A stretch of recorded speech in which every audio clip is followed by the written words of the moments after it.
Sound can be anything that you hear, that has a sound actually, but noise, I think it means something that doesn't have any meaning. Usually when I think of noise, I think of harsher sounds. And then when I think of sounds, I think of like nice, like calming things. But noise, mostly, I have a negative connotation with noise. Like noise is, it sounds more destructive, less so than like it's just part of everyday life.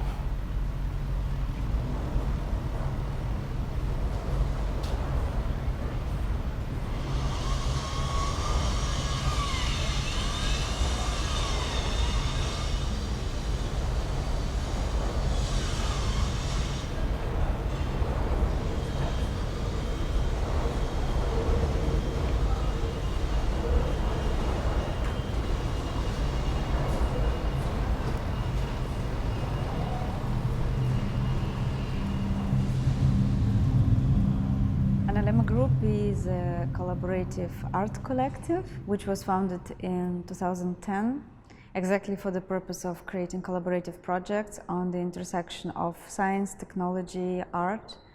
And we are primarily focused on exploring sound from various perspectives, from the perspective of physics, cymatics.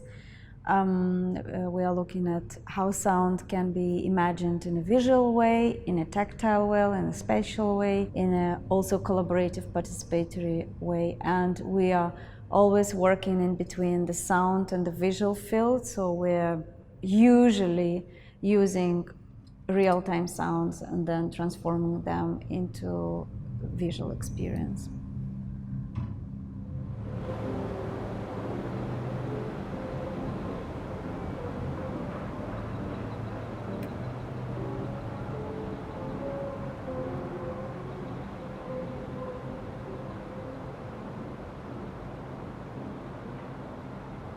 We do function very well as a collective. I guess Evgenia and I, we've been driving the conceptual part a bit, not just the project management, but also in terms of a conceptual direction, if you so want. Alan's focus is definitely on creating an absolutely incredible sound design. David's specialization is on visual development and visual coding. So we all have various different things that we bring into the project, but the beauty is that together we're a bit larger than the sum of its parts, I hope.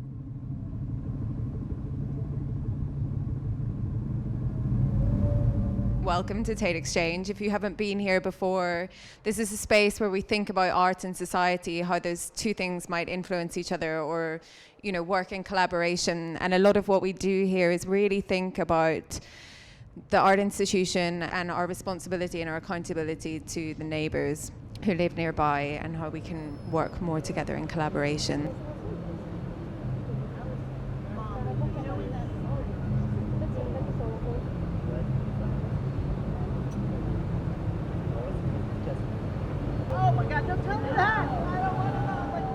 Noise is very unpredictable, and we wanted to recreate this unpredictability at a multi-sensory level.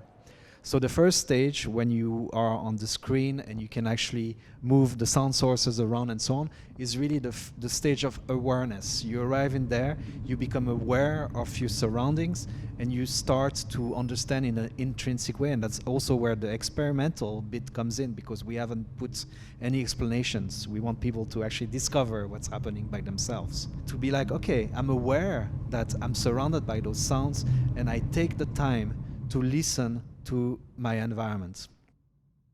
And then, once you are aware of the settings, you move into this room where everything is filtered up to 50 hertz and below, okay? So basically, you actually become aware of things that are really potentially disturbing or pleasant. I don't know, that really depends on your personality. But in the sense that when you are in a city like London, you are actually surrounded by noises that are actually potentially affecting you physically, just because of those really low frequency sounds.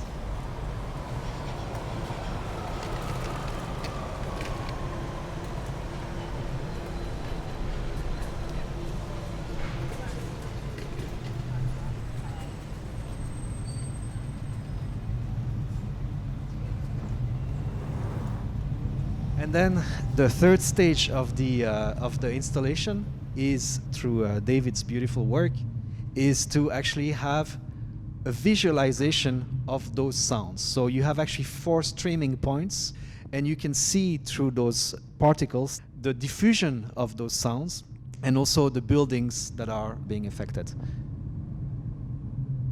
So in this specific installation we have here, we have the 3D models from the AccuCities, a company from here from London. They just, like Google Maps with photos, they put all the blocks of the buildings in 3D, and we using like different thresholds that we define, the thresholds from the sound, the intensity of the sound, dBs. We start to deconstruct all the models, so 7 to 80, 80 to 90, and the last one is the 90 to wherever. When we reach that 90, this city starts to really behave like very nervous, and the particles all around, you can really see what is going on.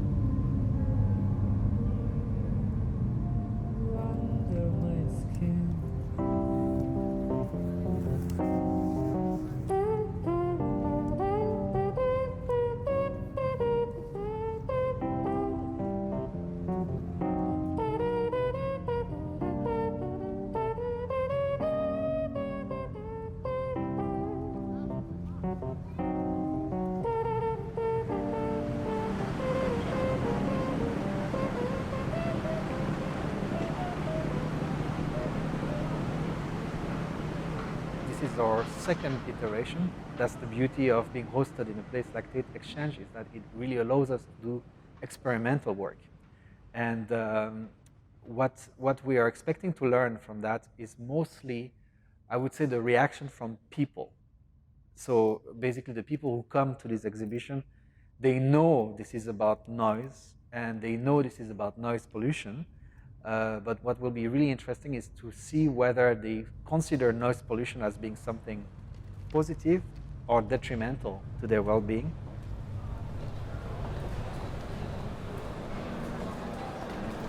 As a Londoner, I'm very concerned with the sound environment here. I think the city doesn't do much to mitigate the effects of sound. And, although it offers a lot, it also takes a lot away. It's quite, the sound environment here detracts from my ability to live comfortably. So I was really interested to see and hear, I guess, an exhibit that dealt with the issue of urban noise. Some people find it really, really unbearable even, and they have to leave this space after a short while.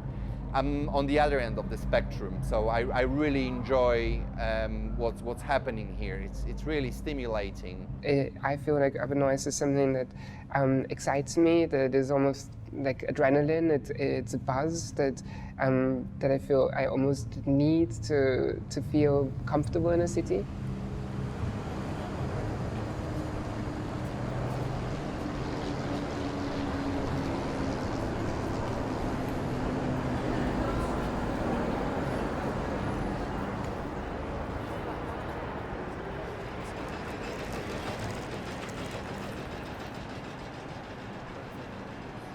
It's very interesting, I believe, because we don't used to think about the sounds around us. Like, there are microphones in the Tate, so like no one cares about the noise they're doing around those microphones. But here we can hear them, and it's very interesting. Yeah. I think due to the quality of the kind of blurred quality of the sound, it was quite comforting and maybe, was soothing in some way. But at the same time, the kind of structure of sound was reverberating in a way, and then like making me kind of unsettled. So it was quite provocative, actually, to see how the sounds were being derived from different areas in the immediate region, and then amplified and translated into a new environment here, one that we could at least partially manipulate.